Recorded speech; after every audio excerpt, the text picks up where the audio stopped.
Buenos días, jóvenes, ¿cómo están? ¿Cómo van? ¿Si me escuchan? Sí, buenos días. Buenos días a todos. Bien, vamos a continuar con las clases. Nos habíamos quedado en diseño estructural, en el procedimiento, en los procesos que tenemos que desarrollar para conseguir un diseño, ¿no? Creo que nos habíamos quedado, por favor, si me ayudan, en determinación de cargas, ¿no? A ver si alguien me ayuda, por favor, ¿dónde nos quedamos?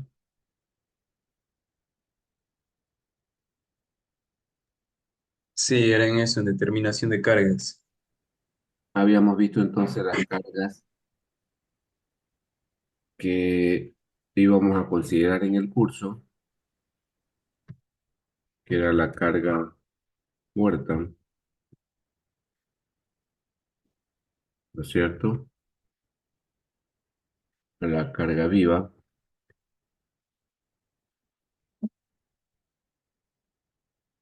y la carga sísmica, ¿no?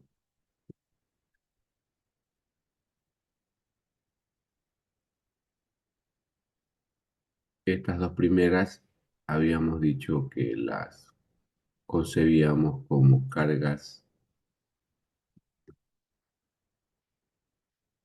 gravitacionales o verticales, ¿no?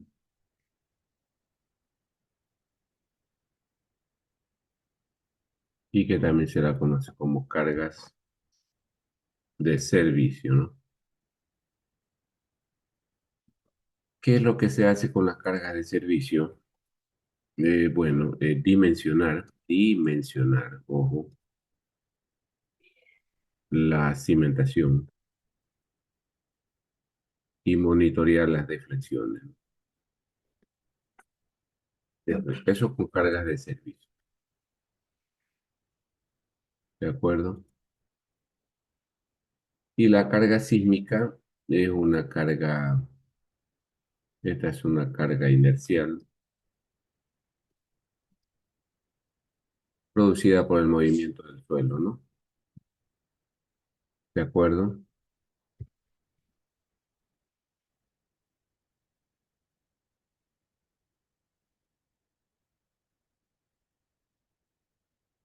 Bien, cuando se mueve el suelo, pues la estructura reacciona de manera inercial, ¿no?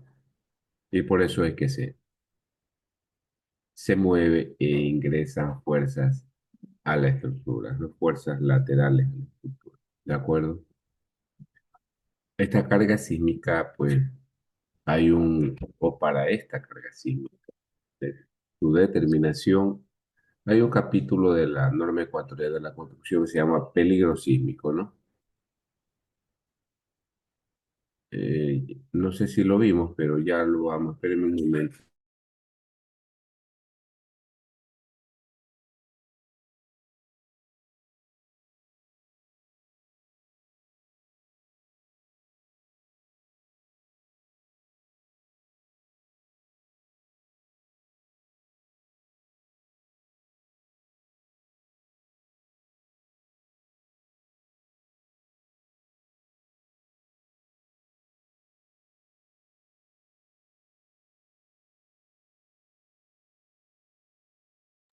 Bien, entonces les decía que hay un capítulo de la norma ecuatoriana de la construcción, vamos a buscarla.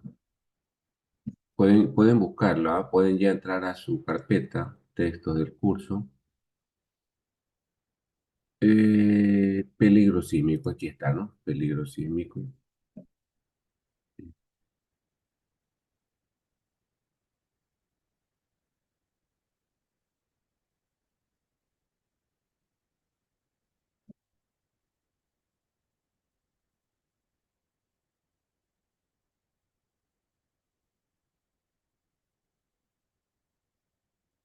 No sé si ya la abrieron.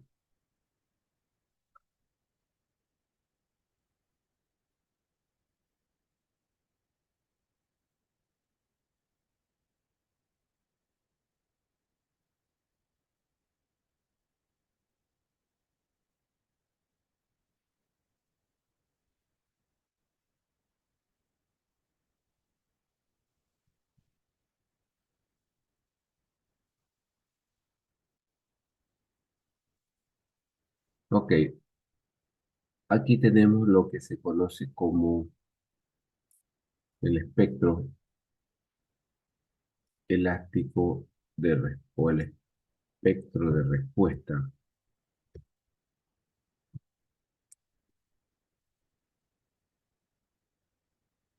elástico de aceleraciones, ¿no? Del suelo, ¿no? Del suelo. Mediante un estudio geotécnico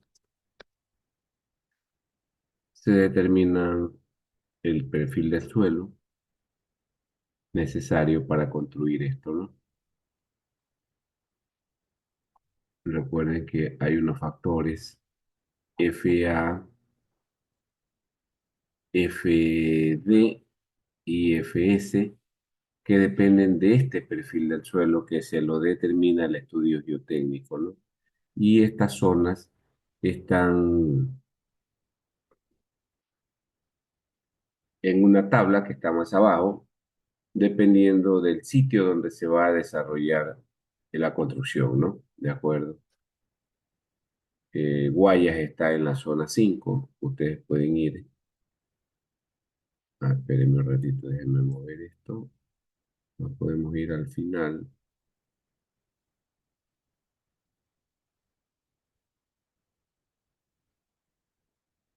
Ahí está, ¿no? Aquí ustedes tienen población, parroquia, cantón y provincia, el valor de Z, ¿no? Eso está casi al final, ¿no?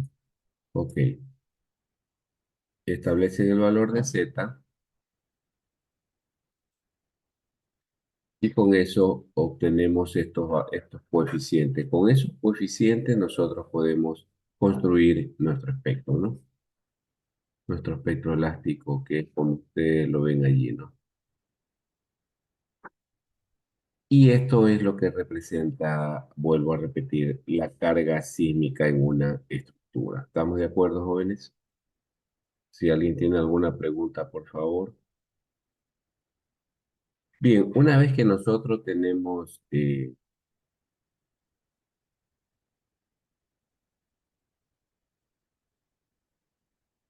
hecho lo que se conoce como el modelo o la propuesta estructural de la estructura, voy a ilustrarla aquí solamente en este pórtico, ¿no? Allí, esa es la ilustración, ¿no? Vamos a ponerle aquí, tiene luces, alturas, ¿sí? ¿Qué más tiene? Tiene secciones, ¿sí? Columnas también.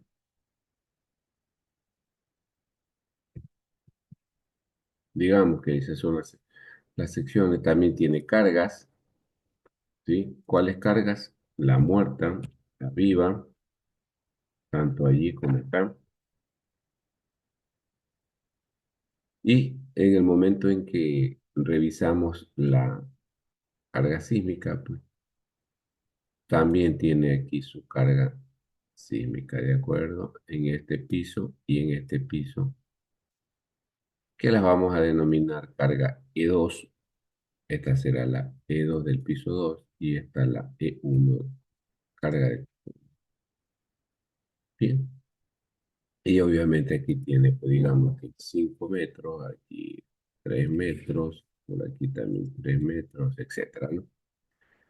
Entonces ahí estamos en el paso 3, ¿no? Paso 3 ya hemos determinado todas las cargas de la estructura. ¿Qué hacemos una vez que tenemos aquello?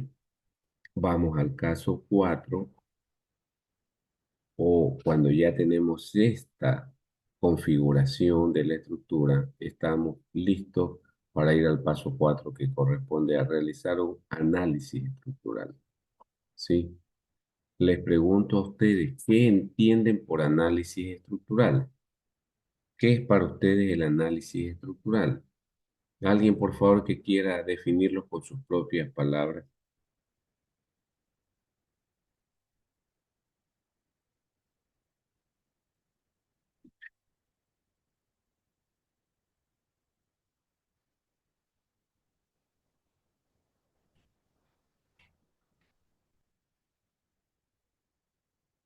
¿Alguien, por favor, jóvenes?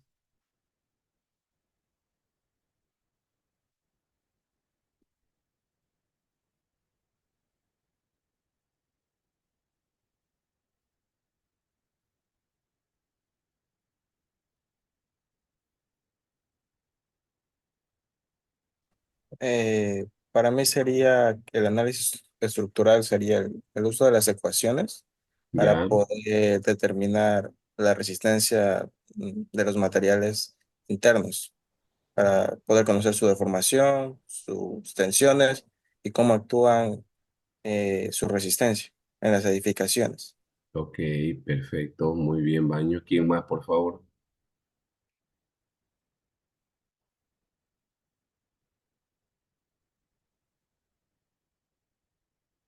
¿Alguien más que quiera opinar?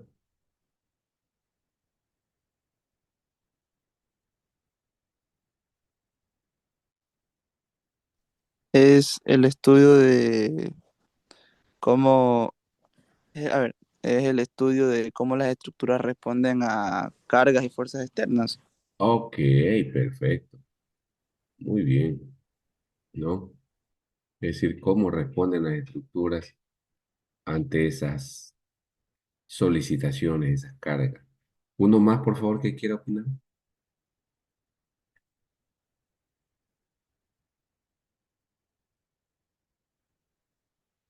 Bueno, vamos a definir, vamos a hacer, a desarrollar una especie de definición, ¿no? Análisis estructural. Podríamos decir que es el mecanismo, ¿sí? Mediante el cual podemos nosotros determinar las fuerzas internas, las reacciones y las deformaciones. ¿Les parece si lo dejamos así? Anótelo, ¿no? Y ese mecanismo, pues, es diverso, ¿no? Me parece que Baño dijo las ecuaciones, efectivamente, ¿no? Hay métodos que utilizan, en definitiva, todo se reduce a ecuaciones, solo que hay distintas maneras de cómo resolver esas ecuaciones, ¿no? Entonces, hay varios métodos que nos permiten, mediante uno de ellos, la utilización de uno de esos métodos, cualquiera que sea, ¿sí? Obtener qué fuerzas internas se están produciendo en los elementos estructurales. ¿Por efecto de quién? Ya también lo dijo allí un compañero. Por efecto de estas cargas, ¿no? Estas cargas van a producir deformaciones que a su vez producen fuerzas, ¿no? Tanto estas verticales como estas laterales, ¿no? De tal suerte que por las verticales, este pórtico tendería, pues, por ejemplo, tendería a deformarse, digamos que voy a ponerlo todo, ¿no? Por la horizontal se tendería a ladear de esta manera, ¿no? Lateralmente. Y por la vertical tendería a deformarse así. ¿Les parece? No sé si están de acuerdo conmigo. Digamos que así, ¿no? Entonces aquí va a tener una deformación lateral que le vamos a llamar, a esto le vamos a llamar delta, ¿sí? A esto le vamos a llamar delta, así, esta delta de aquí, ¿no? ¿De acuerdo? Y esta de aquí le vamos a llamar delta también, pero la otra delta, es decir, esta. ¿Sí? Entonces, vuelvo a repetir, el análisis estructural es un medio, un mecanismo, una manera, una forma, como quieran verla, ¿sí? Mediante el cual nosotros podemos obtener las deformaciones, vamos a ir en términos, ¿cómo es? En orden, perdón, de cómo se van determinando estos valores, ¿no? Entonces, las deformaciones, ¿sí? Que a su vez producen fuerzas internas, entonces aquí tenemos deformaciones, fuerzas internas y también las reacciones, ¿no? De la estructura por efecto de esas cargas impuestas, ¿sí? Eso es lo único que se obtiene. eh, bueno, aquí mismo. a tratar de imponer un gráfico, ¿sí? Que sería, vamos a hacerlo con otro color, con este, que serían, digámoslo, los diagramas de momento, por ejemplo, ¿no? Esta viga, su diagrama de momento sería este. En esta viga, su diagrama de momento sería este, ¿no? Digamos que en esta columna, su diagrama de momento sería este. Su diagrama de momento sería este, ¿no? Por decir algo. Entonces ahí tenemos fuerzas internas en términos de momento y deformaciones en términos de deformaciones verticales, lineales y laterales, ¿no? Porque también hay deformaciones rotacionales, ¿no? Entonces, si ahondamos un poquito en esa información que obtenemos del análisis estructural, entonces vamos a tener aquí deformaciones, vamos a ponerle, ¿no? Deformaciones, ¿sí? Estas pueden ser lineales, lineales, lineales, ¿no es cierto? Que a su vez son, vamos a ponerlas aquí, ya dijimos que son estas que son verticales y estas que son laterales, así es, ¿no? Estas son verticales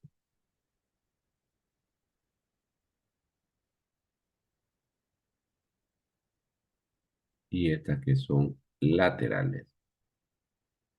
¿Estamos de acuerdo, jóvenes? Hasta allí, deformaciones, ¿no? Y también las rotacionales. Rotacionales. ¿Cuáles son las rotacionales? Son los giros, ¿no? Los giros que eh, le vamos a llamar teta, ¿no? Teta, son los giros, ¿no? Los giros. Muy bien, deformaciones. ¿Qué más obtenemos? Fuerzas internas. ¿Cuáles son las fuerzas internas que obtenemos nosotros en una estructura como esta, ¿no? Fuerzas internas, perdón, con mayúscula, ¿no? Fuerzas internas, dos puntos. Entonces tenemos fuerzas internas, tenemos aquí nosotros. Eh, Alguien, por favor, que nos describa qué fuerzas internas podríamos obtener o vamos a obtener, por ejemplo, de esa estructura. Descríbamelas, por favor.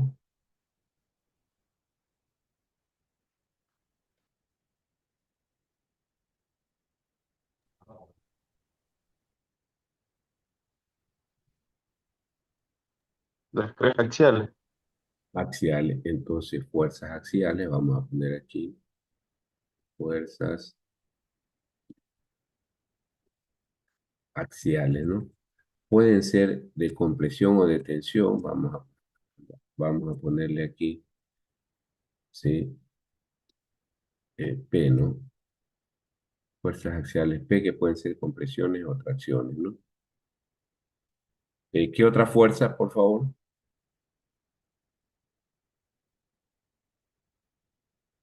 Las reacciones. Los momentos. Momentos, ¿no? Fuerzas de momento, ¿no? Momentos, flectores, flectores, le vamos a llamar M. ¿Qué otra fuerza, por favor? La fuerza cortante. Fuerzas cortantes, ¿no es cierto?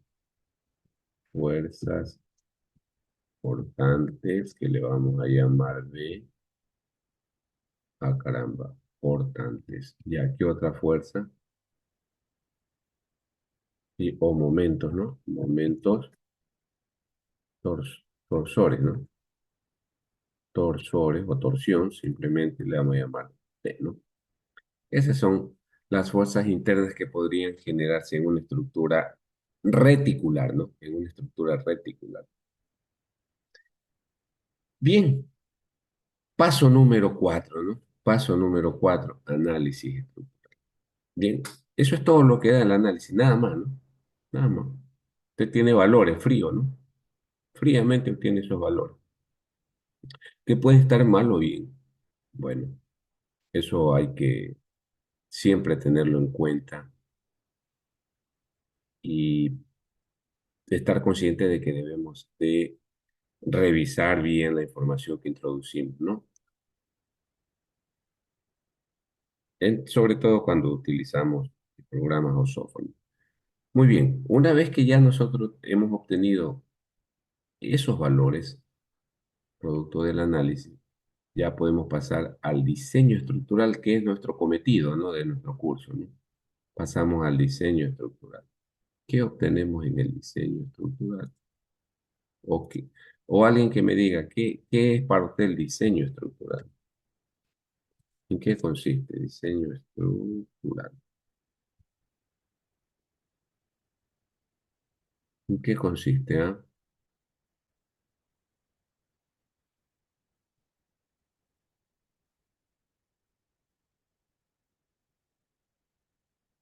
¿Qué es para usted conceptualmente o cómo lo concibe? Alguien, por favor, con sus propias palabras. Se supone que aquí ya vamos a tener claro todos estos conceptos, ¿no?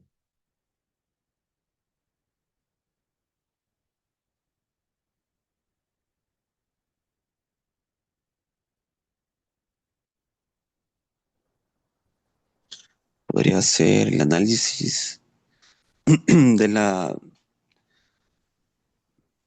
el análisis del comportamiento de la parte interna de una estructura.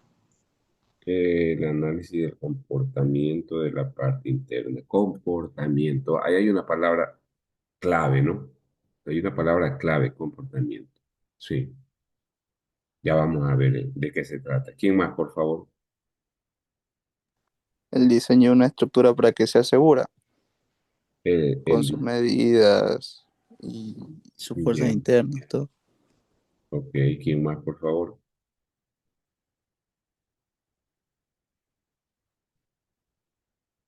¿Alguien más?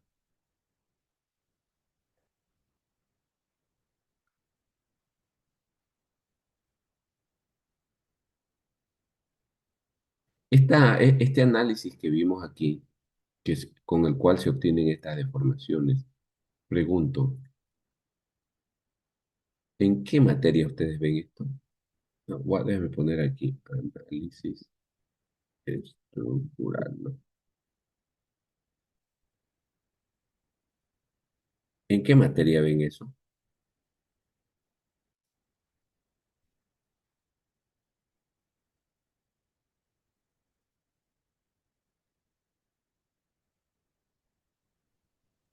Resistencia de materiales.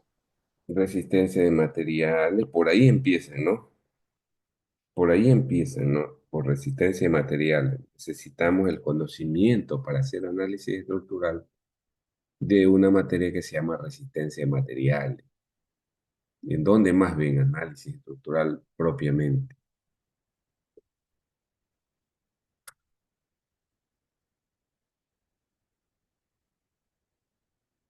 Esto un poco como para encajar las materias que ven, ¿no? De acuerdo a lo que estamos. A ver, alguien me está escribiendo. Ingeniería, resistencia de materiales, ingeniería de estructuras. ¿Así se llama ahora esa materia? ¿Ingeniería de estructuras? Pregunto.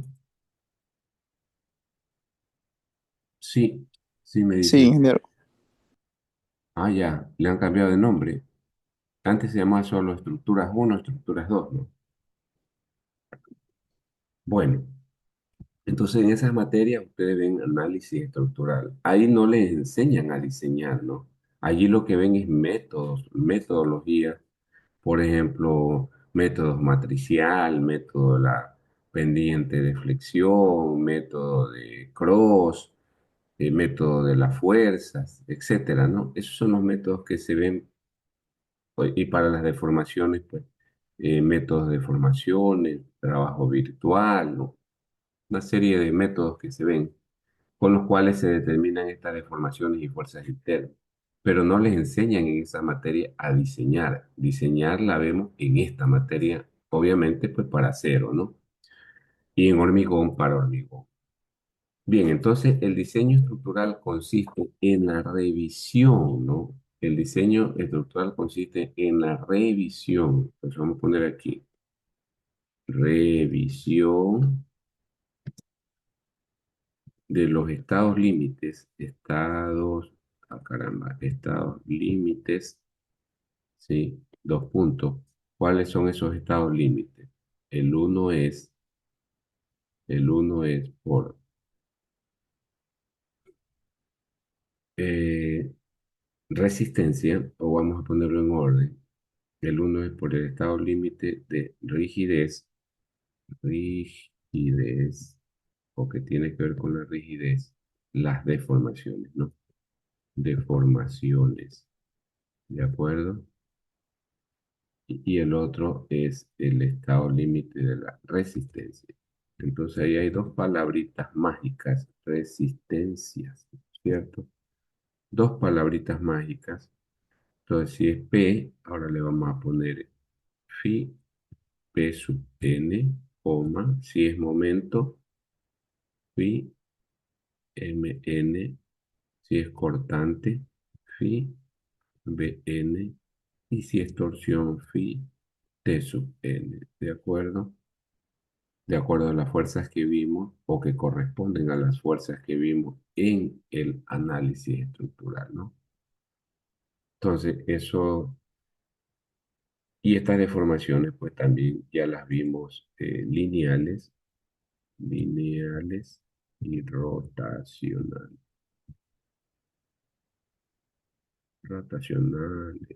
Ok, bien. Entonces, en eso consiste el diseño estructural, en ¿revisar qué cosa? Revisar lo que hemos obtenido del análisis estructural, ¿sí? ¿Qué obtuvimos del análisis estructural? Las deformaciones. Ah, ok. Entonces vamos a revisar si la estructura es lo suficientemente rígida, si la estructura es lo suficientemente rígida. ¿Para qué? Para que esas deformaciones sean menores o estén dentro de las deformaciones que nos proporcionan los códigos, ¿no? ¿Cómo es eso? Ah, ok. Entonces, según la normativa, en nuestro caso, según la NEC, ¿dónde me pongo? Aquí la pantalla ya es muy pequeña. Vamos a hacer esto por acá. Entonces, según la NEC, por ejemplo, según la NEC 15, ¿no? Porque ya mismo viene la otra NEC. Según la NEC 15, entonces dice que una estructura, déjeme ponerle mejor, así,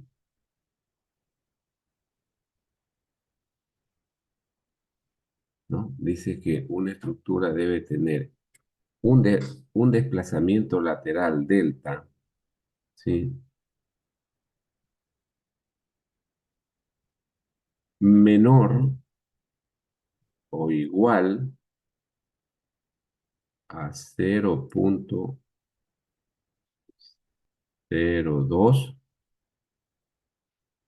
de H,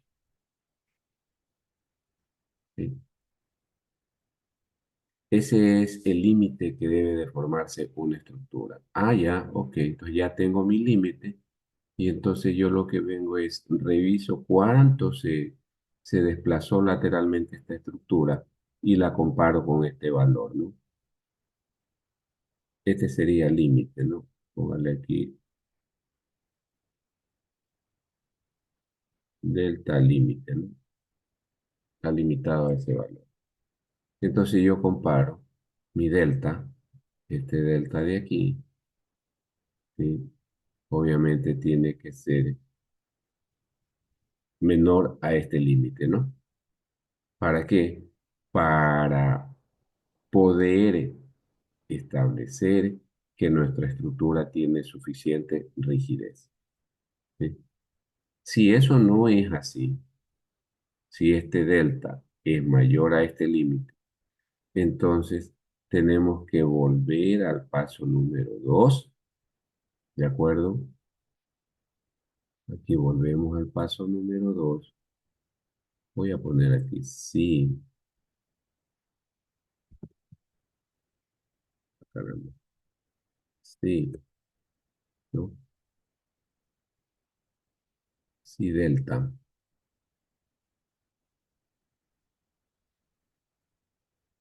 Si delta del análisis es mayor a delta,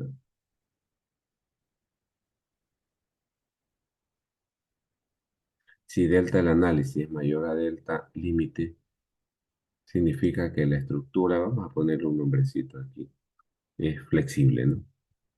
Flexible. La estructura es flexible. Ah, ya es flexible. ¿Qué significa que es flexible? Que sus elementos son muy pequeños, ¿no? Entonces, ¿qué es lo que tenemos que hacer? Vamos al paso número 2. Sí, redimensionamos los elementos y volvemos a calcular carga, hacer análisis nuevamente, ¿no?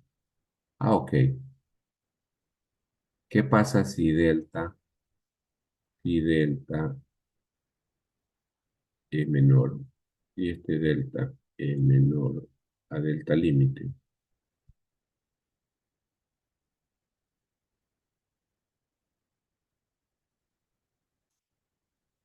Si delta es menor a delta límite. Ok, ahora sí podemos ir a monitorear. Por aquí vamos a monitorear las fuerzas internas. ¿A qué cosa? A revisar la resistencia, ¿no? A revisar la resistencia de la estructura, es decir. ¿Y cómo se hace esa revisión? Nosotros hemos obtenido unos valores de P, de M, de B y de T, ¿no? Y entonces esa revisión se la hace mediante mecanismos también, mediante fórmulas, que es lo que vamos a aprender en este curso, para poder obtener phi p sub n. ¿Ah?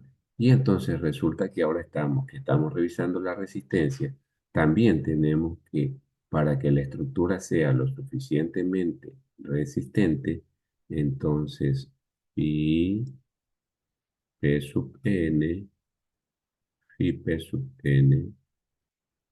Pues podemos tener dos escenarios, ¿no? Vamos al primer escenario. Si es menor a P, a PU, porque estos P hay que convertirlos en P1. Si eso es verdad, ah, caramba, ¿qué pasó? Vámonos al paso número 2. ¿Por qué? Porque resultó que las secciones también necesitan ser redimensionadas, ¿no? Necesitan ser redimensionadas. ¿De acuerdo?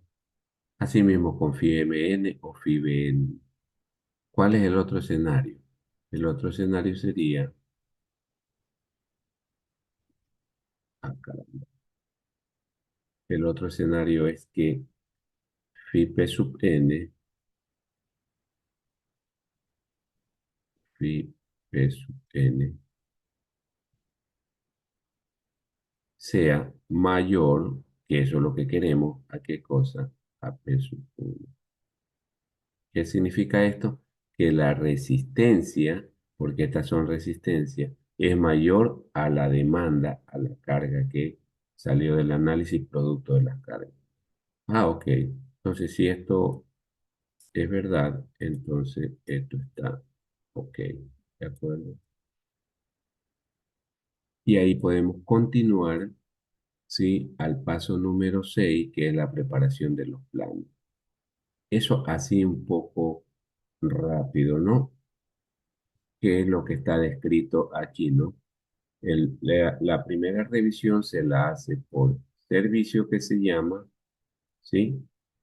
Por el estado límite de servicio, que es el estado límite de rigidez, en donde se monitorean las deformaciones.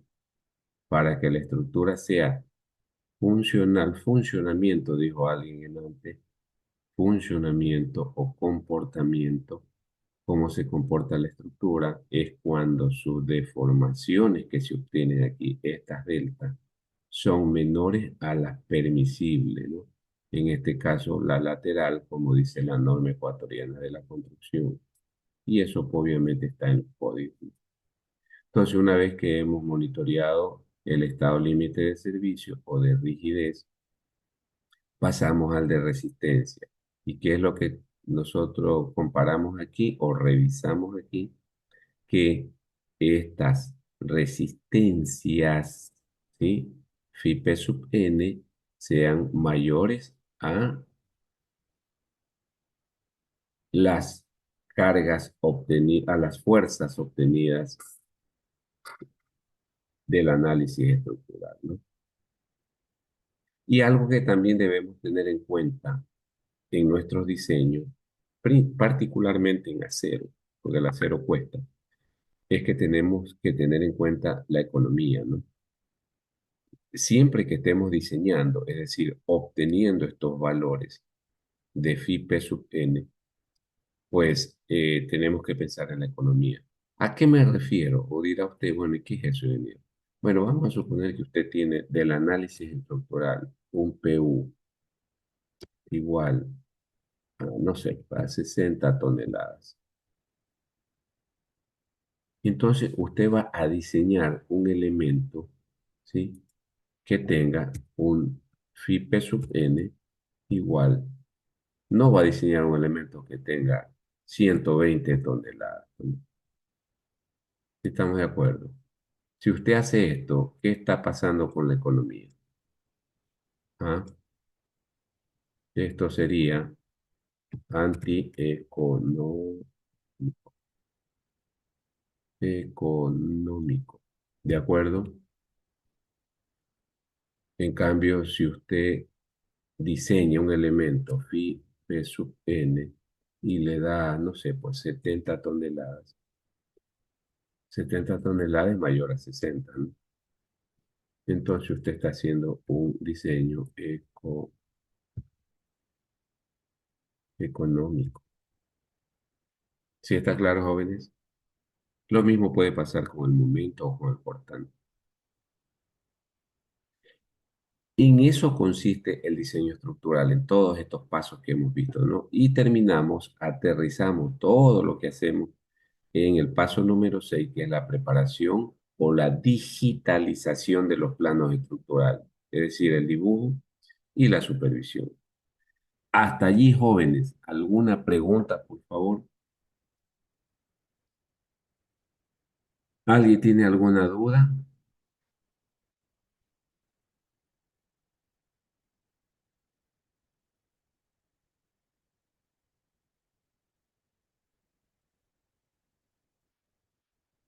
Jóvenes,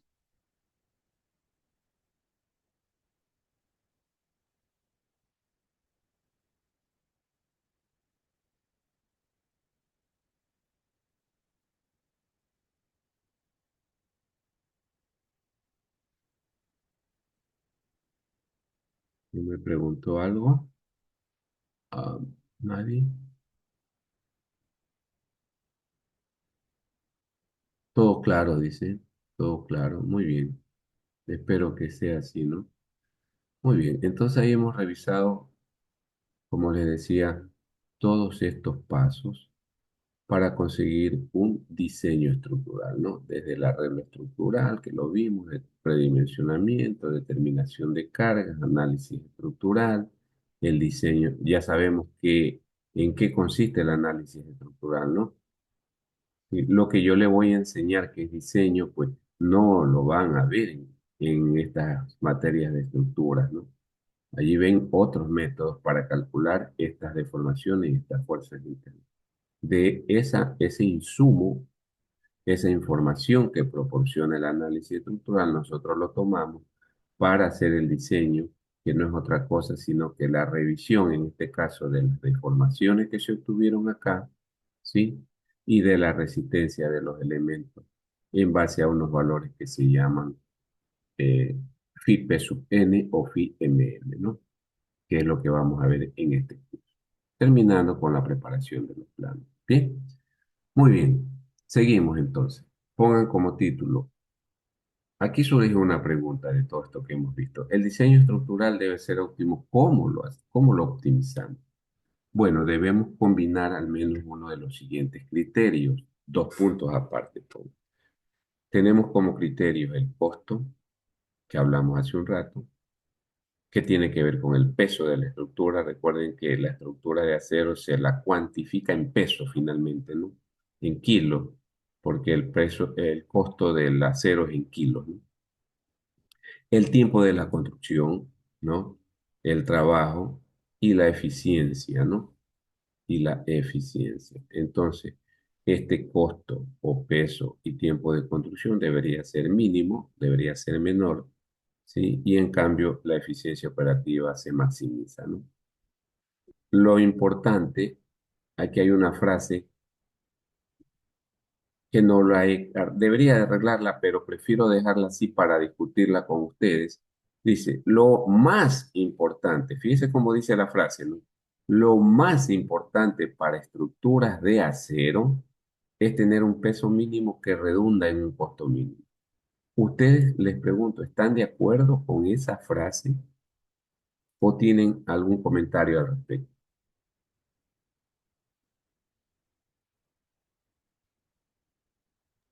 Yo creería que se refiere a peso mínimo, o sea, el menor uso de acero en este caso, lo cual conlleva menor costo. Yo creería que significa eso. ¿Usted está de acuerdo con esa frase que dice lo más importante para estructura es tener un peso mínimo? No sería más estabilidad que, o sea, lo más importante en las estructuras. ¿Cómo? Digo, si lo más importante en las estructuras no sería analizar que esté estable la estructura, más que, Más que eh, tenga un peso mínimo, ¿no? o sea, más que los costos, claro, porque el peso Correcto. mínimo, costo. Perfecto. Entonces podríamos dejarlo aquí que lo más importante, lo más importante en una estructura, ¿qué cosa debería ser? Estructura es que una palabrita que es mágica que siempre utilizamos. ¿Qué debería ser lo más importante en una estructura? Es su, vamos a ponerlo con mayúscula. ¿Qué cosa? Ah, es su seguridad, ¿no? Eso sí debería ser lo más importante. Y entonces vamos a cambiar esta frase aquí arriba. ¿Cómo le pondríamos, cómo la dejaríamos esa frase? Vamos a Es borrar, importante. vamos a borrarle esto, ¿les parece? Esto se lo borramos, ¿no? Lo más importante no debería ser. Podría ser es, ¿no? ¿Sí? ¿Estamos de acuerdo? Es importante para estructuras de acero tener un peso mínimo, pero lo más importante es su seguridad. ¿Estamos de acuerdo hasta ahí, jóvenes? Perfecto. Seguimos. Pongan como título, primeros usos del hierro y el acero. Vamos a ver cuáles fueron los primeros usos que se le dio al hierro y al acero, ¿no? Como subtítulo pongan hierro como metal, ¿no? Hierro como metal. Hace, bueno, 5.000 años antes de la era cristiana se tienen los primeros vestigios del uso del hierro. Miren, 5.000 años, es decir, hace 7.000 años. 1.000 años antes de la era cristiana comenzó la edad de hierro con las guerras. Entre 1777 y 1840 se construyeron varios puentes con hierro fundido o colado. Esto es, hierro calentado más bajo contenido de carbono. En esa época se construían ya los primeros puentes, ¿no? En 1840 comienza a ser usado el hierro forjado. Esto es hierro calentado más alto contenido de carbono. Ya vamos a ver que el carbono es el que le da la resistencia al acero, ¿no? Eso y el hierro como metal, ¿no? Primero como metal. Todavía no se lo tenía, no se tenía el concepto de acero estructural, ¿no? Sino hierro como metal, ¿no? Así fue como se lo utilizó inicialmente. Luego viene el acero estructural, ¿no? El primer acero fue un hierro calentado más un porcentaje de carbono en- entre hierro fundido y hierro forjado, ¿no? Con esas dos componentes se le daba el porcentaje de carbono. Los aceros modernos ya son aceros de aleación de hierro que tiene el 98% de su composición, más el carbono que está entre el 0,15% y el 1,7% y más otros elementos que constituyen el acero en la actualidad, ¿no? ¿De acuerdo? Los procesos de fabricación fueron los de Bessemer en 1885 y el de corazón abierto, así se le llamó, que permitió la fabricación de acero a precios competitivos, lo que impulsó el desarrollo del acero estructural a partir ya de 1890. ¿Cómo se lo hacía este proceso de fabricación? En forma de chatarra, es decir, todos los autos viejos se los chatarrizaba, se fundía esa chatarra en hornos eléctricos, ¿sí? Y luego se colocaba ese acero fundido en moldes que le daban finalmente la forma del elemento para finalmente darle un rodillado o un rolado, ¿no? Que le daba la forma final, ¿de acuerdo? Era así como se lo fabricaba al acero, ¿no? Para 1884 se construía en Chicago el primer edificio de 10 pisos, ¿no? Con columnas de hierro colado recubiertas por ladrillos y vigas ¿no? Los 6 pisos de hierro forjado, los 6 primeros pisos fueron de hierro forjado y los 4 últimos en acero estructural, ¿no? Porque era muy caro, ¿no? Muy caro el acero. Ya para 1890 se construía el segundo edificio ahí mismo en Chicago, completamente ahora sí de acero estructural, ¿no? En 1889 se construía en París, o se terminaba, la famosa torre icónica de Eiffel, ¿no? Que tiene 300 metros de altura con hierro forjado, incluidos sus ascensores, ¿no? Ya 120 o 130 años después, miles de edificios se construyen alrededor del mundo, ¿no? Tanto edificios como puentes con acero estructural. En nuestro medio el acero estructural ha entrado con fuerza ya, ¿no? En la actualidad se construyen muchas estructuras, muchas edificaciones en acero, netamente en acero estructural. ¿De acuerdo? Esto un poco como aparte de historia y el uso del hierro y del acero, ¿de acuerdo, jóvenes, ¿no? Bueno, yo creo que ahí vamos a hacer un breve receso, ¿les parece? Veamos un breve receso y después vamos a ver los perfiles estructurales, ¿no? Nos vemos en un ratito.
Bien, jóvenes, volvimos. Entonces nos habíamos quedado en perfiles estructurales. Pongan como título, como subtítulo, hay cuatro tipos de perfiles, ¿no? Dos puntos aparte. Veamos cuáles son. Perfiles rolados, también se los conoce como laminados en caliente, ¿no? Aunque redunde, pero así se los llama, ¿no? Perfiles rolados, laminados en caliente. Luego tenemos los perfiles doblados o plegados en frío, ¿no? Esos son los segundos. Los terceros son los perfiles soldados armados, ¿no? Y por último tenemos los perfiles con secciones compuestas. Esto es acero más concreto, ¿no? Estos son los cuatro tipos de perfilería que utilizamos en nuestro medio. Eh, y aquí tenemos unas imágenes de perfiles laminados en caliente y en frío, ¿no? Todos estos que están aquí en esta parte son perfiles laminados en caliente, ¿no? Tenemos aquí una W, una S, un canal, un ángulo. Por acá tenemos una WT, un tubular que puede ser un HSS prismático o circular. Y tenemos aquí las barras, ¿no? Todos estos son perfiles laminados en caliente. ¿Cuál es la diferenciación de estos perfiles con respecto a los plegados o doblados? Pues como su nombre lo indica, estos vienen laminados, es decir, se los coloca en molde y ya salen con la forma. Y los podemos diferenciar porque estos tienen una especie de unos radios de giro aquí en los extremos de las alas y también se ve un radio de giro en la unión entre el ala y el alma, ¿no? Aquí tenemos el ala de este perfil y este es el alma, ¿no? Bien, en cambio los doblados se le puede notar pues su doblez y además que son perfiles de mucho menor espesor, ¿no? Los doblados como los canales, la C, la Z, omega, etcétera, ¿no? Estos son plegados que lo tenemos pues muy eh, con un stock importante en el medio, ¿no? Perfiles estructurales. Por acá tenemos los perfiles soldados, ¿no? Son perfiles armados, es decir, a base de placas, cortan placas con la medida que el diseñador haya diseñado y se los une mediante unos bancos de soldadura, ¿no? Y quedan perfectos, no le piden favor a los laminados en caliente, ¿no? Entonces, esto se utiliza mucho ahora en nuestro medio, aquí en Guayaquil. Utilizamos bastante. Ya hay bancos de soldadura con una buena tecnología, ¿no? Para unir las placas y conformar los elementos. Todo perfiles soldados armados. Y luego tenemos por último las secciones compuestas, ¿no? Las losas de concreto reforzado que están sobre perfilería metálica, ¿no? O de acero, ¿no? Unidas mediante unos conectores o stuck que se llaman, ¿no? Conectores de corte. Y también mucho utilizamos las columnas HSS o las tubulares ahogadas en concreto, ¿no? Entonces son secciones compuestas. La nomenclatura con la que nosotros identificamos a la perfilería es la siguiente.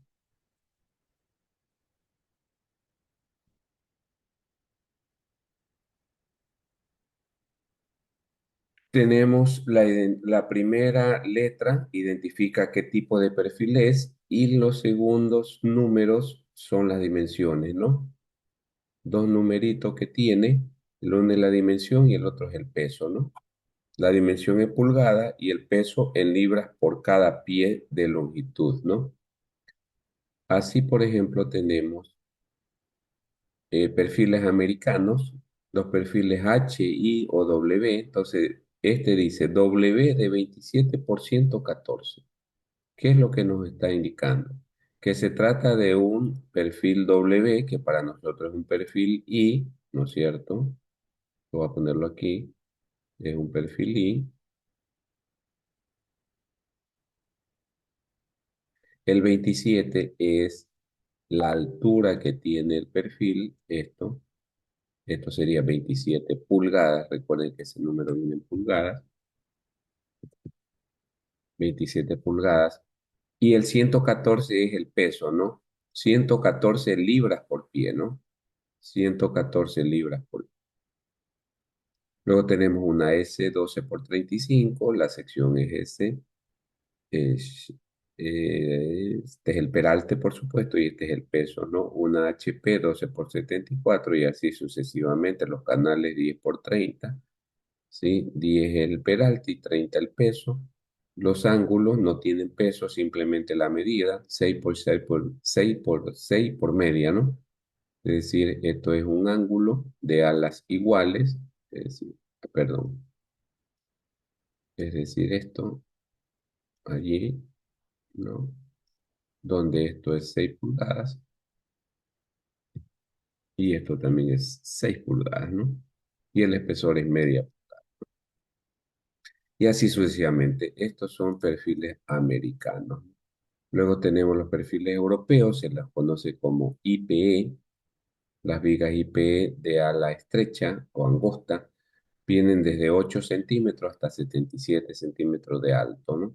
Por ejemplo, una IPE de 500, una de las más utilizadas, o IPE de 300, la H, la HE.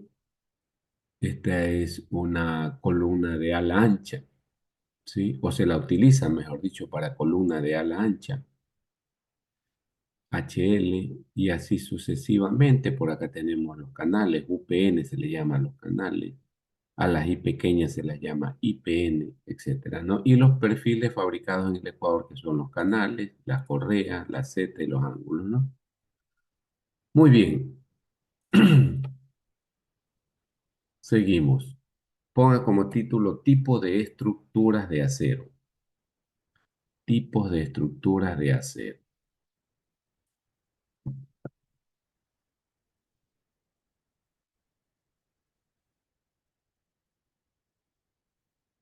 Bien, ahí tenemos una imagen que nos ilustra una estructura netamente de acero, ¿no? Puede ser una edificación tipo industrial o una edificación de oficinas, de vivienda, etcétera, ¿no? De acero. Bien, los perfiles de acero son usados en dos puntos seguidos. Edificios, coma, puentes, coma, torres de transmisión, coma, torres de comunicación, coma, torres de observación, coma, aviones, coma, barcos, coma, tanques de almacenamiento, etcétera. Punto seguido. Estas estructuras pueden ser divididas en tres grupos, dos puntos aparte.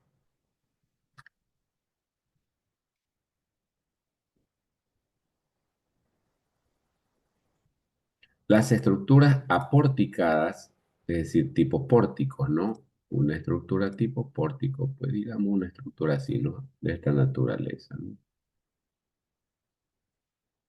Entonces, estas estructuras, pues, mediante un análisis estructural, nos pueden dar fuerzas axiales, cortantes, flexión y torsión, como ya vimos, ¿no? Luego tenemos las estructuras laminares, que son los cascarones, que solamente tienen fuerza axial, ¿no? Un cascarón, pues, tiene más o menos esta forma, ¿no? Perdón. Más o menos un cascarón tiene esta forma, así, ¿no? Normalmente sobre unas columnas, ahí está el cascarón, y esto lo que proporciona, pues, son fuerzas axiales aquí, ¿no? De compresión. Luego tenemos las estructuras suspendidas, que son los tensores, ¿no? Que solamente tienen fuerzas axiales de tensión, ¿de acuerdo? Estos son tipos de estructuras de acero. Aquí tenemos una imagen icónica de aquí de la ciudad de Guayaquil. Todos deben de conocerlo, el Coliseo Voltaire Paladines Polo. Tiene pues un gran anillo. Primero tiene unas columnas que vienen desde la cimentación, que son las que ustedes pueden notar por aquí, ¿no? Todas estas son columnas, columnas, columnas, ¿sí? Todas son columnas. Viene desde la cimentación, formando pórticos para hacer los graderíos. y luego en la parte superior tiene un gran anillo, este de aquí, un gran anillo de tensión, ¿no? Que es circular, rodea todo el graderío, ¿no? De estas columnas nacen unas nervios, le llaman, es un nombre que se le ha puesto, pues unas vigas metálicas, ¿no? Que salen de esas columnas de forma radial hacia el centro del cumbrero, ¿no? Recuerden que esta es una cúpula. Entonces aquí arriba hay un gran anillo de compresión, en cambio, ¿no? Eh, no es este precisamente, realmente es uno que se ve, se lo pueden notar aquí, este de aquí, ¿no? Este es el gran anillo de compresión. Y luego vienen ciertas vigas de manera circular y las correas, ¿no? En donde se apoya la cubierta. Una estructura muy simpática, ¿no? Muy icónica. Por aquí tenemos armaduras para cubiertas de edificio, ¿sí? Vaya revisándola, espérenme un ratito.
Bien, entonces les decía que estas son armaduras para cubiertas de edificios, ¿no? Ahí tenemos algunas tipologías, algunas formas, ¿no? Entre ellas una de las más utilizadas es esta, que es la cercha o la armadura Pratt, que viene inclusive en ejercicios, en los libros, en los textos. Esta es muy bonita, esta Fine. Esta de aquí también son armaduras, aunque esta dice que son armaduras para edificios, pero podrían replicarse también para puentes, ¿no? La Warren, también muy famosa la Warren. Ok. Bueno, veamos otras para puentes. Estas son para puentes. Aquí está la Warren, si la ven. Esta es la Warren. La Parker, la Pratt, son para puentes, ¿no? Vehiculares. Bien, pongan como título propiedades del acero estructural. Vamos a ver a recordar algunos conceptos clave, ¿no? Propiedades del acero estructural. Como subtítulo, diagrama, esfuerzo de formación unitaria.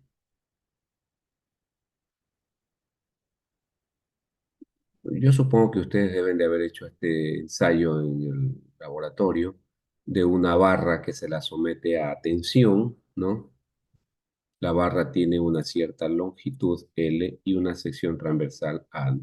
Se la somete a flexión y esta pues se va a estirar, ¿no? Se va a alargar, se va a deformar en definitiva, ¿no?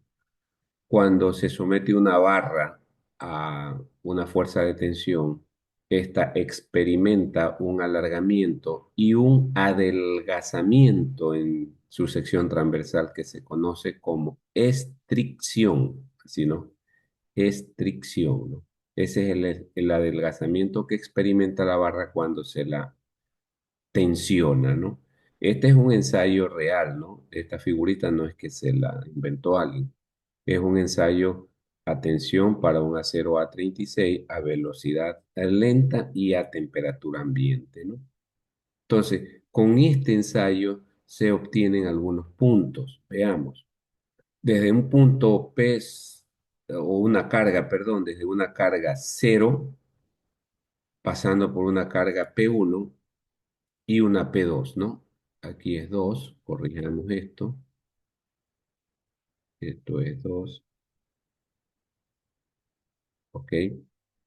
Entonces tendríamos una deformación delta, ¿no? Cuando es cero, pues no hay deformación. Una deformación delta uno y delta 2. La relación entre la carga P y la sección transversal es un concepto que nosotros ya lo conocemos y que se conoce como esfuerzo, ¿no? Aquí vamos a ponerle así, esfuerzo es igual a P sobre A, ¿no? Entonces, cuando A es cero, pues todo vale cero. Cuando tenemos una fuerza P1, pues vamos a tener un esfuerzo 1 y cuando tenemos una fuerza P2, vamos a tener un esfuerzo 2. Y la deformación unitaria es la relación que hay entre ese alargamiento delta, ¿sí? Entre ese alargamiento delta y la longitud, ¿no? Entonces, el delta, por supuesto, será en centímetros y la longitud también en centímetros, entonces esto se elimina y queda adimensional. Por eso la deformación unitaria es adimensional. Tendríamos una deformación delta 1, epsilon 1, perdón, y una deformación unitaria epsilon 2, ¿no? Con esa información se obtiene o se dibuja lo que se conoce como diagrama esfuerzo de formación, que para este caso es característico de un acero estructural dulce con bajo contenido de carbono a temperatura ambiente, como ya lo dije. Entonces se obtiene esta curva, ¿no? Aquí vamos a completarlo. Esto sube aquí y luego baja allí, y aquí es donde ya falla, ¿no? Aquí es donde falla, vamos a ponerle un color rojo. Ah, no, si este es rojo, ¿por qué no pinta bien? Ah, es que no es ese, perdón, perdón, es este, ahora sí. Aquí es donde falla, ¿no? Entonces concebir, vamos a concebir este acero aquí totalmente horizontal. Así es como se lo concibe al acero, ¿no? Como un material perfectamente, voy a irlo dibujando, perfectamente elasto, desde aquí debe ser, caramba, perfectamente elasto de aquí hasta allí, plástico, ¿no? Ahí, ¿sí? Es como se lo concibe el acero, un material perfectamente elastoplástico, ¿no? Sabiendo que después de la deformación plástica, ¿sí? O después de la fluencia, perdón, viene una deformación plástica y de ahí hay un endurecimiento por deformación que en términos de resistencia es una ganancia que tiene aquí el acero y que se conoce eso como factor de sobreresistencia omega, ¿no? Este es omega y que esto es igual a 1,25. Acuérdense de este valor, joven, ¿sí? El acero tiene una sobreresistencia de un 25% en cuanto a su resistencia. Entonces, nos olvidamos de esta forma y lo concebimos como un material perfectamente elastoplástico, pero teniendo en cuenta, no olvidándose de esta sobreresistencia. ¿De acuerdo, jóvenes? Cuando se ve análisis elástico, acuérdense, van a ver a tocar este factor, este tema, ¿no? Muy bien. Puntos relevantes del diagrama de esfuerzo de formación, ustedes lo conocen. Este punto de aquí es el punto de fluencia, ¿no? Aquí lo voy a poner así grandote. Este es el punto de fluencia. Ese punto de fluencia le corresponde una deformación de fluencia, ¿no? Esta de aquí, que le vamos a llamar epsilon, epsilon, perdón, le vamos a llamar epsilon y, deformación de fluencia. Y por supuesto, este de aquí es el esfuerzo, que le vamos a llamar F y el esfuerzo de fluencia, ¿sí? ¿Estamos claros, jóvenes? Muy bien. Esfuerzo de fluencia, deformación de fluencia. Y la pendiente que tiene esta recta en el rango perfectamente elástico, ¿sí? Es lo que conocemos nosotros como, ¿cómo lo conocemos? Como módulo de elasticidad y que le llamamos E. Para el acero, ES. Bien, puntos relevantes del diagrama esfuerzo de formación. Vuelvo a repetir, de un material o de un acero característico, estructural, dulce, con bajo contenido de acero, que bien puede ser el A36, ¿no? Muy bien. Luego tenemos acá un diagrama de esfuerzo de formación característico de un acero frágil. Ah, una cosa, sí, eso era la palabra que me faltaba, ¿no? Este acero se lo conoce como un acero de comportamiento dúctil, de comportamiento dúctil. Si ven cómo tiene una meseta grande de deformación, ¿no? No así, no así el siguiente gráfico, que es un acero de comportamiento frágil, ¿no? No tiene meseta de deformación, prácticamente alcanza su resistencia y falla, ¿no? Se fractura, ¿de acuerdo? Eso es lo que podemos ver aquí, ¿sí? Aquí el punto de fractura, ¿no? Muy bien.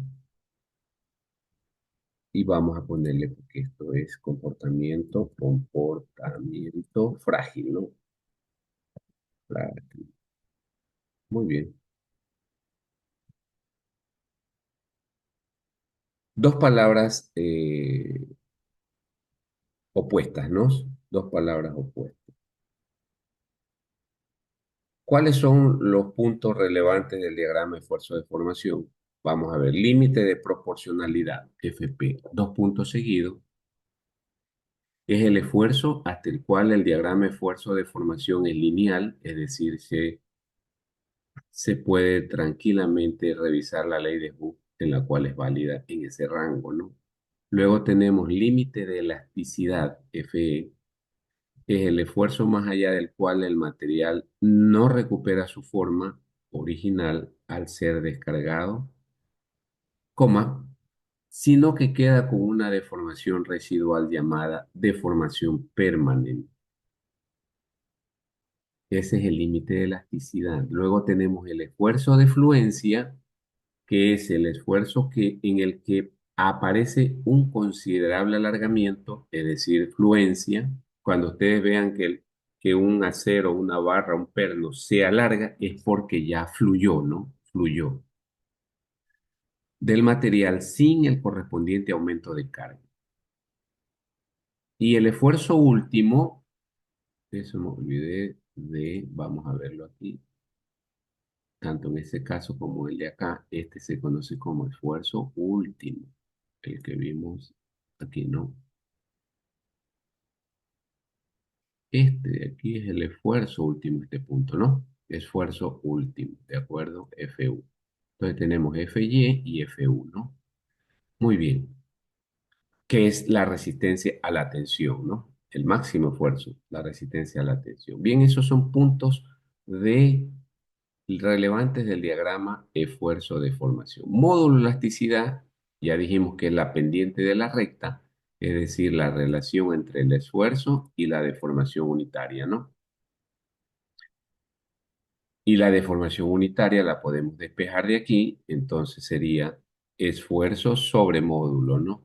De tal manera que para un acero en particular que tenga un FY, por ejemplo, de 4.200 kilos sobre centímetros cuadrados, lo dividimos para el módulo de elasticidad que es conocido del acero, que es 2.100.000 kilos sobre centímetros cuadrados. Todas estas unidades se van, hacemos la relación y nos queda una deformación unitaria de fluencia de 0.002. ¿Para quién? Para este acero, ¿no? De 4.200. ¿Estamos claros, jóvenes? Deformación unitaria de fluencia, ¿no? O para cualquier acero, 3.500, 6.000, el que usted quiera, hace la relación y obtiene la deformación unitaria de fluencia. Luego tenemos ductilidad, pongan ductilidad entre paréntesis, mu. ¿Qué es ductilidad? Es la capacidad que tiene un material de deformarse sustancialmente sin fallar bajo altos esfuerzos de tensión. Punto seguido. Propiedad importante de los aceros estructurales, punto y coma. Se la mide por el porcentaje de elongación sobre una determinada longitud de referencia. Se la mide por el porcentaje de elongación sobre una determinada longitud de referencia. Eso es ductilidad, ¿no? Otras propiedades, dos puntos aparte. Veamos otras propiedades del acero, dos puntos aparte. La tenacidad. ¿Qué es la tenacidad? Dos puntos seguidos. Es la capacidad de absorber energía en grandes cantidades. Punto seguido. Se la mide mediante la prueba de Charpy de muesca en B. Esa es una prueba que se hace, ¿no? Y así se conoce con ese nombre, Charpy de muesca en B. Tenemos allí dos ejemplos para ilustrar esto de la tenacidad. Se dice que el Titanic en 1912 estuvo construido con un acero poco tenaz, ¿no? Poco tenaz. Y el otro ejemplo, en el sismo de California en 1994 en Norwich, se determinó, se estableció, que se cayeron algunas edificaciones, que la soldadura en las uniones de los elementos fueron o tuvieron un comportamiento poco tenaz, ¿no? Poco tenaz. Bien, ahí está la ilustración de la prueba de Charpy de muesca en B. Es una platina que se toma, se le hace una muesca, ¿sí? Y se la somete a estas pruebas y se obtiene esta gráfica de aquí, ¿no? Entonces, un acero dice es más tenaz a mayor ductilidad, ¿no? Y a mayor temperatura. Es decir, cuando el acero es bien dúctil o muy dúctil, a mayor temperatura se vuelve más tenaz, ¿no? ¿Y qué es la tenacidad? Es la capacidad de absorber, es decir, absorbe más energía, ¿no? Después tendrá que liberarla de alguna manera. Y por último tenemos fatiga, ¿no? Para terminar, fatiga, pongan. Es el proceso de iniciación, fatiga, el proceso de iniciación y propagación de grietas bajo la acción de cargas cíclicas. Aquí, ahora que leo esto, me acuerdo del puente que se cayó en Daule, ¿no?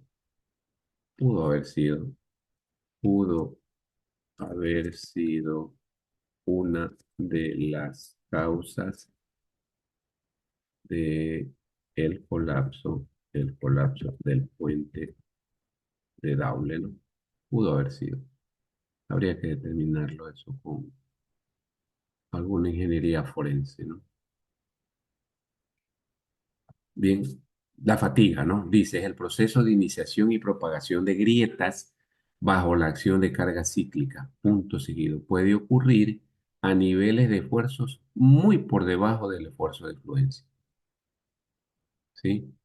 El punto seguido, el tipo de estructuras que son susceptibles al agrietamiento debido a la fatiga incluye puentes, coma, estructuras que soportan grúas viajeras y plataformas marinas. Hay una pregunta allí que vale la pena revisarla. ¿Cómo evitar la fatiga? Bueno, no es tan fácil, ¿no? Dice, evitar detalles que sean susceptibles a agrietarse, como los cortes orificios. Efectivamente, en el puente las placas estaban unidas mediante orificios, es decir, con remaches, ¿no? Con remaches. Entonces, estamos viendo que estos orificios son muy susceptibles a agrietarse. Imagínense durante 60 años que tenía ese puente. Inspección de las estructuras durante la construcción y fabricación. Solamente así podemos evitar la fatiga, ¿no? Porque no le podemos decir a los transportistas, no pase y no pase porque está fatigado el puente. Preguntas hasta ahí, jóvenes. Allí nos quedamos. Seguimos hablando del tema el día de mañana. ¿De acuerdo? Que tengan un resto de día excelente, jóvenes. Cuídense. Nos vemos mañana, ¿no? Dios mediante. Pásenla bien, ¿no? Igualmente.